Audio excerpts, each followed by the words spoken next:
Hi friends, இந்த வீடியோவில் எதை பற்றி பார்க்க போகிறோம்னா ரெட்ரோ படத்தோட ஆடியோ லான்ச்சுக்கு போயிருந்தோம். அங்கே போய் என்னென்ன நடந்துச்சு, என்னென்ன பார்த்தோம்னு சொல்லிட்டு தான் இந்த வீடியோ வந்து ஃபுல்லாக சொல்ல போகிறோம். அதில் மறக்காம சப்ஸ்கிரைப் பண்ணி வச்சுக்கோங்க. வீடியோக்குள்ளே போயிடலாம்.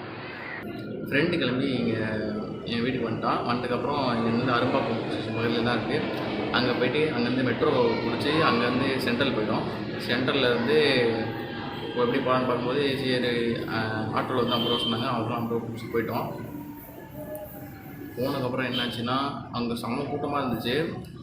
அப்போ வந்து ஃபேன் டிக்கெட் மட்டும் எல்லோரும் கொடுத்துட்டாங்க போல். அவங்க டிஸ்ட்ரிக்ட் வந்து கொடுத்துருவாங்க. அந்த டிக்கெட் எங்களுக்கு நிறைய கிடச்சிது. ஆனால் ஃபோட்டோ கட்டுறேன் அது எவ்வளோ கொடுத்தாங்கன்னு. ஃப்ரெண்டு ஓட்டுறாங்க, அதனால் அவர் கொடுத்தாரு, நிறைய வச்சுருந்தாருன்னு சொல்லிட்டு கொடுத்தாரு. அவங்க வாங்கி எதுவும் பண்ணல, அவர்கிட்ட கொடுத்துட்டோம். அப்புறம் ஃப்ரெண்டுக்கு வந்து விஐபி டிக்கெட் கொடுத்துட்டாங்க அவங்க ப்ரொடக்ஷன்லேருந்து. கொடுத்ததுக்கப்புறம் சரி உள்ளே விட்டுருவாங்க, கொஞ்சம் ஜாலியாக உள்ளே போனோம். ஆனால் அங்கே விடலை, எப்போவுமே உள்ளே விட்டாங்க. ஒரு 5 டைம் அந்த மாதிரி வந்து உள்ளே விட்டாங்க. உள்ளே விட்டோடனே உள்ளே போய் பார்த்தோம், எல்லாம் அமைதியாக இருந்தாங்க. ஃபஸ்ட்டுக்கு அப்புறம் திடீர்னு வந்து சூரிய சார் ஃபோட்டோ வந்து டிஸ்பிளேயில் போட்டாங்க. ஃபோட்டோனே எல்லாம் கட்ட ஆரம்பிச்சிட்டாங்க. என்ன ஃபோட்டோன்னு பார்த்தா ஒரு மாதிரி சோஃபாவில் கை வச்சுட்டு ஒரு வச்சுருப்பாரு. அந்த ஃபோட்டோவை பார்த்து எல்லாமே கற்று ஆரம்பிச்சிட்டாங்க. அதுக்கப்புறம் இது வந்து போட்டு கொஞ்ச நாள் 1 ஹவர் வந்து சும்மாலாம் இருந்தோம். எதுவும் பாட்டும் போடல, ஒன்றும் போடல. 6 மணிக்கு ஷோ ஆரம்பிச்சுன்னு சொன்னாங்க.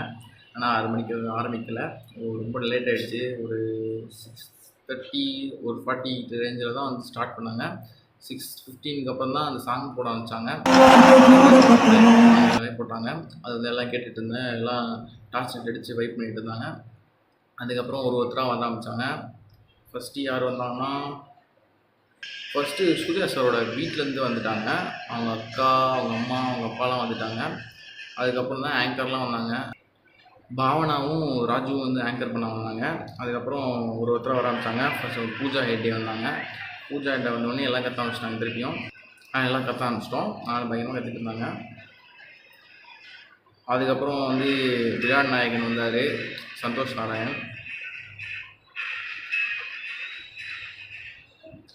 அதுக்கப்புறம் வேறு யார் வந்தாருன்னா கார்த்திக் சுப்ராஜ் வந்தாங்க. கார்த்திக் சுப்ராஜ் வந்ததுக்கப்புறம் சூர்யா சார் தான் வந்தார். சூர்யா சார் வந்தோடனே அவங்க எல்லோரும் அப்படி கற்ற ஆரம்பிச்சிட்டாங்க. இந்த காதே கிளியர்னு கற்றுனாங்க. திருப்பி எந்திரிச்சு கொஞ்ச நாள் கழிச்சு கை காட்டினார்.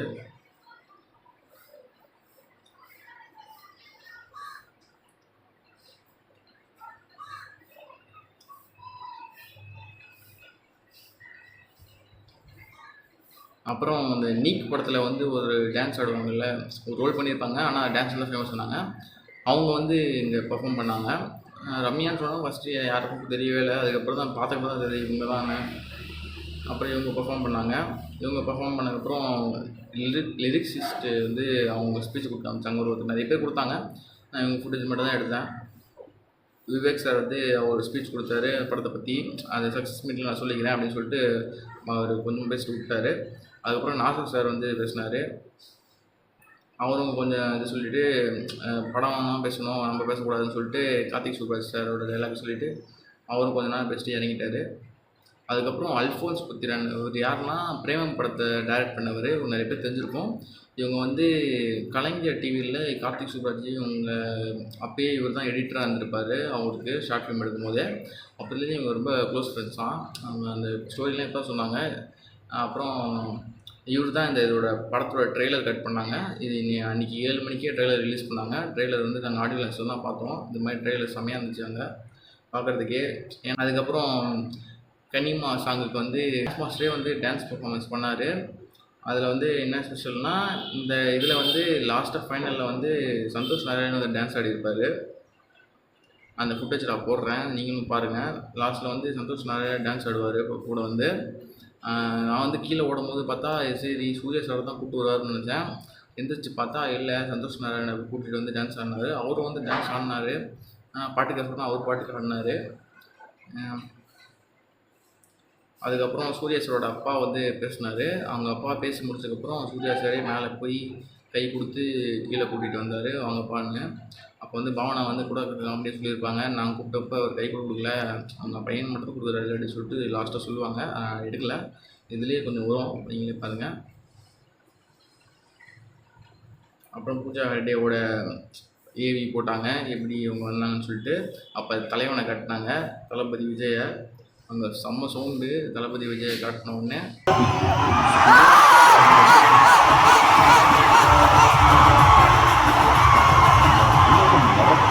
சூர்யா ஃபேன்ஸ் தான் இருப்பான்னு நினச்சேன். ஆனால் செம்ம கற்றுனாங்க. அப்புறம் பூஜா டே பேசுறதுக்காக ஸ்டேஜ் இருந்தாங்க. அப்புறம் அவங்கள பர்ஃபார்ம் பண்ண சொன்னாங்க. அந்த கன்னிமா சாங்குக்கு ரீல்ஸ் மாதிரி பண்ணுங்க அப்படின்னு சொல்லிட்டு நடுவில் பண்ணாங்க. அப்புறம் அவங்க 2 பேரும் போயிட்டாங்க. ஆங்கர் 2 பேரும் சரி நீங்களே பர்ஃபார்ம் பண்ணுங்கள், நீங்கள் கூட ஆடியன்ஸ் எல்லாம் டான்ஸ் ஆடுவாங்கன்னு சொல்லிட்டு சொன்னாங்க. திரும்பி பார்க்கல யார் டான்ஸ் ஆடுனாங்க. நாங்கள் பூஜா வீட்டுக்கு பார்த்துருந்தேன், நான் வீடியோ எடுத்துருந்தேன். யார் டான்ஸ் ஆடுனாங்க நாங்கள் திரும்பி பார்க்கல. ஏன்னா அடிப்பாங்க கண்டிப்பாக. அவங்க நடுவில் ஸ்டெப்ஸ் வேறு மறந்துட்டாங்க கூட, அப்படி சமாளிச்சிட்டாங்க. இதை பாருங்கள் அப்படி சமாளிப்பாங்க.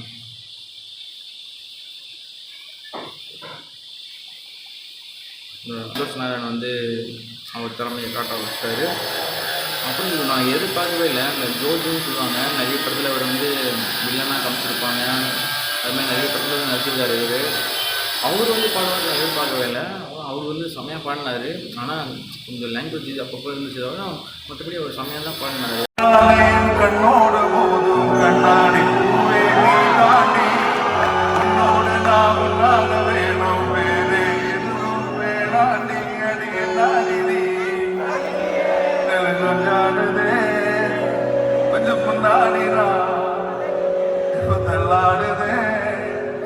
கால் போகாதடி நீ விட்டாலுமே நான் உன்னோட தான் நீ சொல்லவே உனக்குள் புறந்து எனக்குள் பரவே. நாம எல்லாருமே அப்படிதான். யாருமே இந்த வாட்டி வந்து ஓவரால் பில்டப் கொடுக்கல. ஏன்னா போன படம் என்னாச்சு உங்களுக்கே தெரியும், கங்குவா.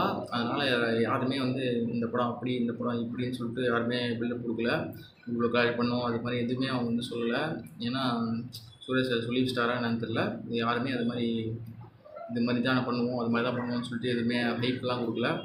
படத்தோட கதை வந்து இந்த இந்த ஜானரில் இருக்கும், நீங்கள் பார்த்து ரசிங்க, உங்களுக்கு பிடிச்சிருந்தால் வந்து சொல்லுங்கள் அப்படின்னு சொல்லிட்டு சொல்லியிருந்தாங்க. யாருமே வந்து அதுவும் படத்தில் வந்து ஏபின்னு சொல்லிட்டு பாட்டாக பிரிக்கிறாங்க ஒரே படத்தை, என்னன்னு தெரில. அதுவும் சனா சார் வந்து ஒரு ஸ்பீச் கொடுக்கும்போது சொன்னார் என்னென்னா, ஃபஸ்ட்டு ஏல வந்து பாட்டு ஏ பாட்டு பி பிடிச்சிட்டு அதில் ஏல வந்து 6 பாட்டு, பியில் ஒரு 6 பாட்டுன்னு சொன்னார். ஆனால் 6 பாட்டு தான் அன்றைக்கி ரிலீஸ் பண்ணாங்க. மீதி 6 பாட்டு வந்து வரும் படத்தில் பாருங்கள் அப்படின்னு சொன்னாங்க. அப்போ 12 பாட்டு இருக்கும் போல் படத்தில். அவர் அதான் சொன்னார். சூர்யா சார் வந்து ஸ்பீச் கொடுக்க ஏறினார். ஒரு 3 நிமிஷத்துக்கு கத்திக்கிட்டே இருந்தாங்க. அவர் வந்து போதும் இருங்க நான் பேசிக்கிறேன், அப்புறம் நான் வந்து உங்களை பற்றி பேச ஆரம்பிக்கிறேன் அப்படின்னு சொல்லிட்டு அவர் பேச ஆரம்பித்தார்.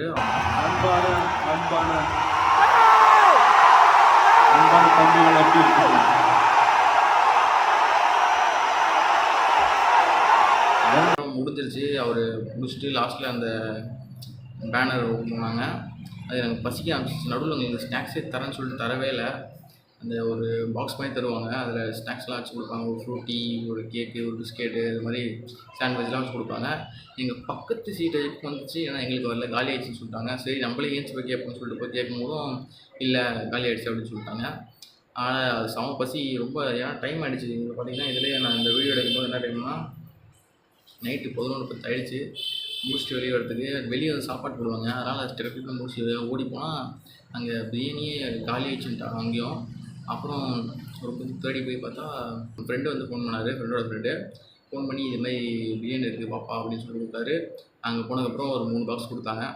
2 பேரும் 150 150ன்னு சொல்லிட்டு அதாவது ஒரு 1.5 பாக்ஸ் அப்படியே பிரித்து சாப்பிட்டோம். சாப்பிட்டு எங்கள் பக்கத்தில் ஒரு ஜீவன் வந்து நின்றுருந்துச்சு. அதுக்கும் பாதி பிரியாணி கொடுத்துட்டு எல்லா சிக்கனையும் போட்டு அவரோட சாப்பிட்டு வச்சு 3 பேர் சாப்பிட்டோம். சாப்பிட்டு அப்புறம் கிளம்பி ஒரு காஃபி குடிச்சிட்டு அப்படியே வீட்டுக்கு கிளம்பிட்டோம். வீட்டுக்கு வர்றதுக்கு எப்படியும் 1:30 ஆகிடுச்சு. அவ்வளோதான் ஃப்ரெண்ட்ஸ், ரெட்ரோ படத்தோட ஆடியோ லான்ச்சுக்கு போன எக்ஸ்பீரியன்ஸு. அவ்வளோதான் இந்த வீடியோ. தேங்க்யூ, பாய் பாய்.